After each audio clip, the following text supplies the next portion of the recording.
San Diego Comic-Con is just a few days away with a preview happening tomorrow.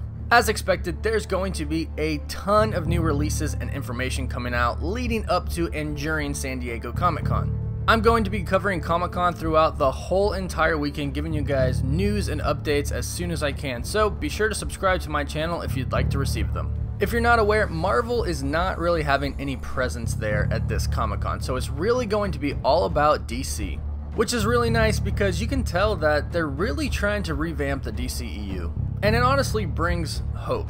And I know that's funny, but I think a lot of people have kind of given up on the DCEU, but everything that they've been doing to try to make it better, it seems like it could work. We've got 3 really big movies coming up, and that's Wonder Woman 1984, Aquaman, and Shazam. So, throughout the week and over the weekend, expect to get a lot more reveals about these movies and just a lot more info on them in general. And we do have some trailers coming out. We know that the Aquaman trailer is going to come out this Saturday.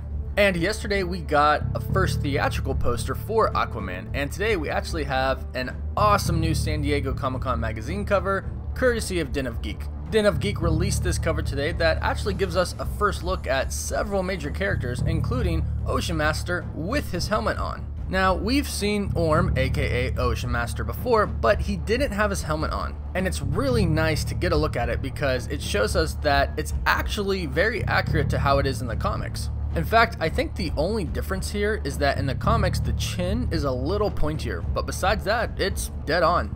With this, we also see Dolph Lundgren as Nereus, Willem Dafoe as Vulko, Yahya Abdul-Mateen in his Black Manta uniform, and we also get our first look at the Trench. The Trench are an ocean-dwelling race of evil creatures that fight Aquaman and Mera in the comics. They have crazy, razor-sharp teeth that can actually puncture Aquaman's skin. Along with that, if they do bite you, it'll cause a mild paralysis. They're a super evil race that only focuses on one thing: food.